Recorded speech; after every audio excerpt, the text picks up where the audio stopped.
دیکھیے برا نہ مانے، مغالطے میں نہ رہیے، میرے اور آپ کے دلوں میں ایمان نہیں ہے، عقیدہ ہے، عقیدہ ہے، والدین سے ملا ہے۔ یقین والا ایمان کہاں ہے؟ اپنے گریبان میں جھانکیے، اللہ آپ کو توفیق دے۔ کیا مجھے واقعی یقین ہے کہ مجھے مرنے کے بعد جی اٹھنا ہے؟ کیا مجھے یہ واقعی یقین ہے کہ اصل زندگی آخرت کی زندگی ہے؟ کیا مجھے واقعی یقین ہے کہ قرآن اللہ کا کلام ہے؟ ٹٹولیے اپنے دلوں کو۔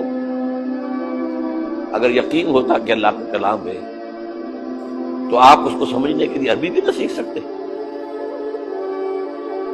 انگریزی آپ پڑھیں، اور پڑھی آپ نے ایسی کہ انگریزوں کو پڑھا دے، کیا نہیں کیا؟ پی ایچ ڈیز کر رہے ہیں، کون کون سے فنون نہیں سیکھے، ڈاکٹر، اتنی عربی نہیں سیکھی۔ تمہارا دعویٰ ہے کہ تمہارا یقین تھا میری کتاب پر، اللہ پوچھے گا تمہارا سلوک کیا تھا میری کتاب کے ساتھ؟ تم نے پڑھا اس کو، سمجھا اسے سمجھنے کے لیے عربی سیکھی؟ تو تم جھوٹ بول رہے ہو، تمہارا کوئی ایمان نہیں تھا میری کتاب۔ ما آمن بالقرآن من استحل محارمہ، جنہوں نے سود کو اپنے پورے نظام کی جڑ بنیاد بنایا ہو، ان کا ایمان کوئی ہے اللہ پر؟ حضور فرماتے ہیں کہ جس شخص نے حرام کسی شے کو اپنے لیے حلال کر لیا، اس کا کوئی ایمان نہیں۔